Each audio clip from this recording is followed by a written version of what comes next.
जी अस्सलाम वालेकुम नाज़रीन, मैं हूँ राना यासिफ। आप देख रहे हैं सियासी गपशप। आज 5 अप्रैल है और जुमातुल विदा रमज़ानुल मुबारक का आखिरी जुमा है। मेरे साथ मौजूद हैं कानूनदान सीनियर तज्ज़िया निगार अज़हर सिद्दीक़ साहब। कुछ सवालात हैं बड़े अहम जो इस वक्त पूरे पाकिस्तान में डिस्कस हो रहे हैं।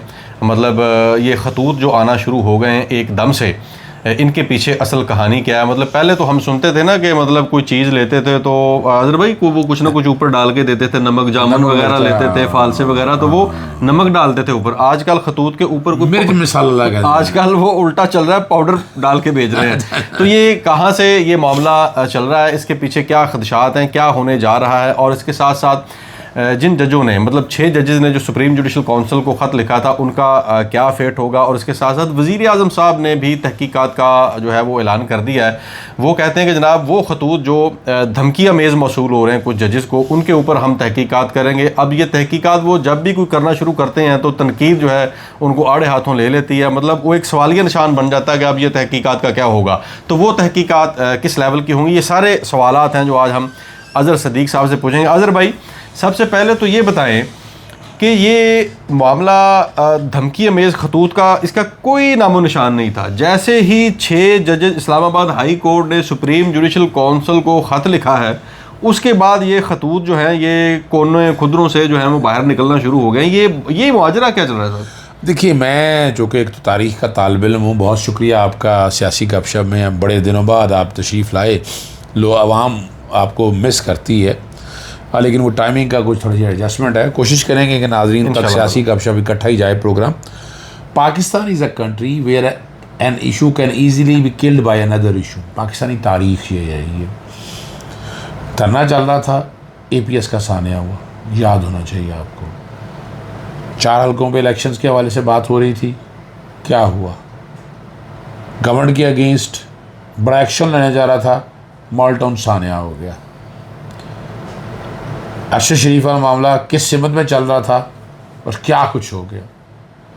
9 मई का सानिया हुआ, उसके बाद क्या कुछ हुआ। इनको आइसोलेशन में नहीं लेना आपने राना यासिफ साहब। पाकिस्तान एक ऐसा मुल्क है जहाँ एक इशू को, रियल इशू को मार दफन कर दिया जाता है। ये 6 जजेस वाला मामला, ये बड़ा रियल इशू है। वहाँ तो हिम्मत करके सामने ले आए। और आज भी इस्लामाबाद हाई कोर्ट में मुझे बताएं, लाहौर हाई कोर्ट में पिछले दिनों सिर्फ एक जस्टिस शम्स महमूद मिर्ज़ा थे जिन्होंने ECL में से नाम निकाला। बाकी में सीनियर जजेस के पास भी केस लगे, वो PNI लिस्ट में से नाम नहीं निकल सके लोगों के। और वो लोग जिनका ताल्लुक नहीं सारे सिनेरियो से, यानी मैं आपके सामने यानी फराज शहजादी के बच्चे, ना वो किसी फौजदारी जुर्म में, ना कोई ताल्लुक, ना कंसर्न। आप इमेजिन करें, 1 साल होने को आ रहा है, उनके नाम ECL में डाल दिए, वो पढ़ने नहीं जा सके। ये बुनियादी हकूक़ का तहफ़्फ़ुज़ फराहम कर रही है हमारी लाहौर हाई कोर्ट लाहौर। तो इससे ज़्यादा स्पीडी जस्टिस और क्या हो सकता है? हाँ, ये बात आपने सही कही। 1 साल हो गया, नाम निकलते निकलते देर तो लगता है। बहुत जल्दी हो गया वैसे ये। थोड़ा सा टाइम दें। दूसरी तरफ देखें, इस्लामाबाद हाई कोर्ट का कहा गया कि जनाब कंटेम्प्ट का नोटिस लिया तो था, एक DC को सजा दी ना, बिल्कुल दी, वो अमदाबाद हुआ। वहाँ तो ये बातें हो रही हैं कि इस्लामाबाद हाई कोर्ट को ख़त्म कर दें। यानी इस वक्त जो है ना, अफवाह चल रही है, अफवाह जो चल रही है, और उस पर काम भी हो रहा है, ये बता दूं मैं आपको। तो इसलिए ये ढकोसला है। ये जो जजेस को ख़त जिस किसी ने लिखी है, ये शरारत है। जिस किसी की भी शरारत है वो बेनकाब होना चाहिए। यानी जिन बक्सों में डाला गया, आसपास कोई CCTV कैमरा नहीं था। मेरे घर जिस दिन पेट्रोल पंप से हमला हुआ, मेरे घर का भी सामने वाला CCTV कैमरा जो है ना, वो बंद था। जैसे अगर अज़हर भाई थोड़ा सा जोर लगाने की कोशिश करें हम दोनों, तो मतलब कौन लिख सकता है? चाचा गामा लिख सकता है, ऐरा गैरा नथु खैरा लिख सकता है, कौन लिख सकता है? ये मतलब कोई बंदा तो होगा ना जो खत लिख रहा है। देखिए, आपको याद है बादल आया करते थे यहाँ, धुंध बहुत हो जाती थी, याद है आपको? बिल्कुल याद है। फिर नामालूम अफराद आ गए थे, फिर कोई महकमा ज़राअत आ गया था, पता नहीं क्या क्या बातें यहाँ होती नहीं थी। तो इस तरह की अफवाहें तो चलती रहती है ना। आप जो मर्ज़ी बात कहें आप इस बात को, लेकिन सवाल है कि नाअहली है हमारी इंटेलिजेंस एजेंसियों की, नालायकी है हमारी स्पेशल ब्रांच की और बाकी की, कि यार वो आम आदमी को क्या इंसाफ दिलाएंगे जो ये सच ही पता नहीं लगा सकते। और वजह प्रॉब्लम यहाँ पर ये है कि ये ये जितने हमारे हैं ना लॉ इन्फोर्समेंट एजेंसीज, ये सारी इन्वॉल्व हैं। यानी ये पिछले 2-2.5 साल के अंदर जो कुछ इस मुल्क के साथ हुआ है, पुलिस ने कहीं इंसाफ दिया, FI ने कहीं इंसाफ दिया, नैब ने कहीं इंसाफ दिया। पुलिस के तो अपने 234 बंदे वो ड्रग में रिपोर्ट आई है, वो कह रहे हैं वो ड्रग सेलर है। अंदाज़ा लगा लेना। एंटी करप्शन ने, FIA ने, कोई आपको नज़र आया हो मेरिट यहाँ पर? इतना जुल्म और ज़्यादती है कि यहाँ पाकिस्तान तो एक स्टेट, पुलिस स्टेट बन चुका है, FIA स्टेट बन चुका है, नैब स्टेट बन चुका है, एंटी करप्शन स्टेट बन चुका है, इंटेलिजेंस स्टेट बन चुका है। यहाँ तो हालत इस वक्त ये है, वो 6 जजेस कितना तंग आए, तंग आके अपने चीफ जस्टिस को देखें उन्होंने कब लिखा, मई 2000 थे, और शौकत सिद्दीकी कब की बात कर रहे हैं, अब जरा समझिएगा। और कुछ नहीं किया चीफ जस्टिस उमर अता बंदयाल साहब ने। फिर आगे चले आप, उसके बाद अपना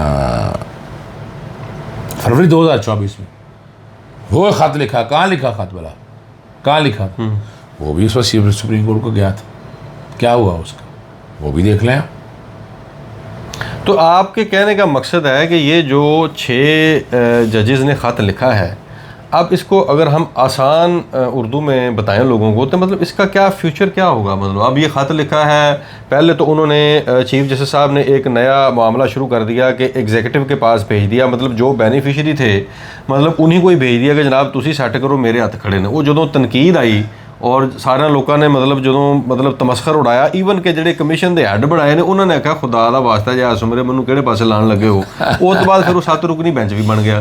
अब सवाल ये है कि ये मामला अब जाएगा किधर? मतलब नहीं शॉर्ट बताइए इसका फेट क्या है? एक बात मैं बता दूं आपको, अगर तो सुप्रीम कोर्ट फुल कोर्ट बैठती है और हाई पावर्ड कमीशन जैसे मेमो गेट में बना था, और ये 2-3 जजों का काम नहीं है, ये मैं बता दूं आपको, इसमें वो जजेस जो एंटी एस्टैब्लिशमेंट रहे हैं वो आकर हेड करें इसको और इसको सुने तो सारी चीज़ें सामने आ जाएंगी। एंटी एस्टैब्लिशमेंट कितने को जज होंगे वैसे? जितने भी हैं, ऐसा नहीं है कि नहीं है।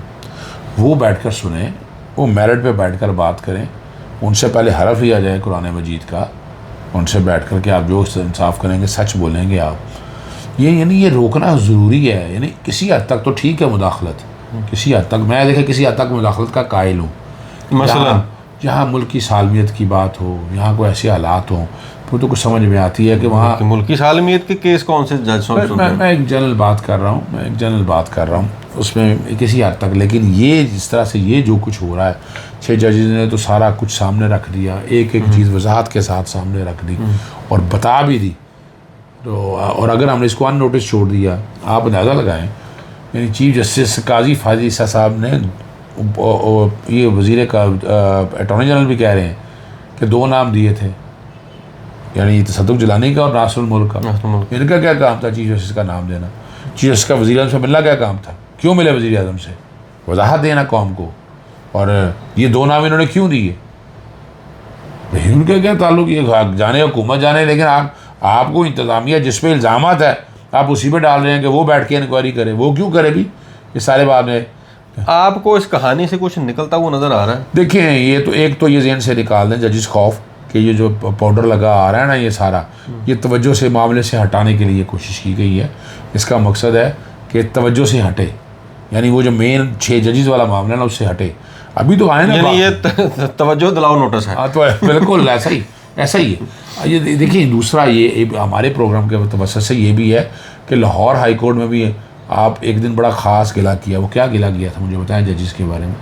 क्या किया था? मुझे क्या कहा था? मैंने तो बहुत सारी चीज़ें मैं कहता रहता हूँ। नहीं, कुछ 6 जजेस के बारे में, 7 जजेस के बारे में कि इन्हीं के पास केसेस लगते हैं। हाँ, ज़ाहिर है। मेरा एक सवाल है आपसे, आप भी इस तरह से ये काम कर रहे हैं, कोर्ट रिपोर्टिंग भी कर रहे हैं। ये जब से इमरान खान की गवर्नमेंट ने पंजाब असेंबली डिज़ोल्व की है, उस वक्त से लेकर अब तक ये मखसूस बेंचेस लाहौर हाई कोर्ट में केसेस लगते रहे हैं। ये क्यों लगते रहे? सर बस मौसम में हवा ही ऐसी चल रही होती है। तो अभी ये ख़त्म हो गए? अभी तो मामला अभी तो पार्टी शुरू हुई है। अभी वही उन्हीं जजेस के पास जा रहे हैं ना, वही बैठे हैं, वही सुन रहे हैं।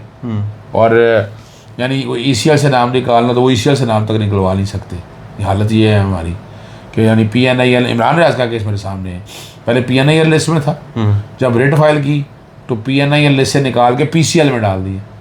अच्छा, वो PCL की लिस्ट में यानी अदालतों को ये पूछना तो ये क्या हो रहा है, और वो PCL की लिस्ट जब चैलेंज की, उस पर नोटिस का जवाब मांगा तो उस पर ECL में डाल दिए। यानी अब जुल्म तो देखिए इस मुल्क में क्या हो रहा है, और हम खामोश, यानी बुनियादी हकूक़ की पामाली हो रही है। आप मुझे आखिरी लाइन बता दें कि ये जो 6 जजेस ने ख़त लिखा है जिसके ऊपर कमीशन अपना 7 रुकनी जो बेंच है वो इसकी समाअत कर रहा है, क्या वो 6 जजेस जो हैं वो अपने आप को आइंदा आने वाले दिनों में गैर महफूज ही समझेंगे, या वो समझेंगे उन्होंने को बहुत अच्छा काम किया और इसका कोई फ़ैसला आपको होता नज़र आ रहा? एक बार बताऊँ आपको, जैसे शाही जमील लाहौर हाई कोर्ट के जज थे, वो पीछे हट गए और वो सारा कुछ देखे वो पीछे चले गए। हालांकि उन्हें लड़ना चाहिए था, लेकिन वजह क्या थी कि लाहौर हाई कोर्ट में आवाज़ कोई नहीं उठी। ये तो इस्लामाबाद हाई कोर्ट में आवाज़ उठी, वो सामने आए और बातें आकर खुल, यानी कुछ ना कुछ निकलेगा इस कहानी। जी बिल्कुल, मुझे 100% यकीन है इसमें, और कोशिशें यही हो रही हैं कि ये ना जा सके, ये चल ना सके।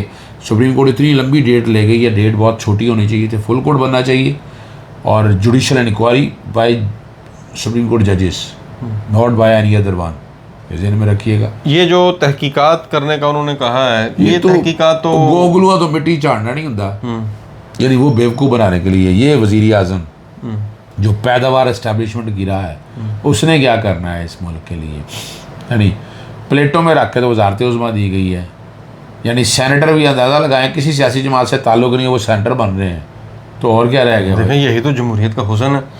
ऐसी वो आप चाह रहे हैं वो स्ट्रगल, वो डांगा सोटे, तो पूरी जद्दोजहद कुर्बानी है वो हुन, मतलब वो दौर नहीं फिर है। ऐसी जमहूरियत तो नहीं आजकल तो ऑनलाइन गवर्नमेंट बन रही है। ਇਹ ਗੱਲ तो थोड़ी फिर ਇਹੋ जी हुकूमत है या जमहूरियत ਤੁਹਾਨੂੰ मुबारक हो, सानू तो कबूल नहीं। नाज़रीन, प्रोग्राम आपने सुना, हमें इजाज़त दीजिए, अपनी राय का इजहार ज़रूर कीजिएगा, हमारा प्रोग्राम सब्सक्राइब कीजिएगा, इसको लाइक कीजिए, शेयर कीजिए। इजाज़त दीजिए, अल्लाह हाफ़िज़।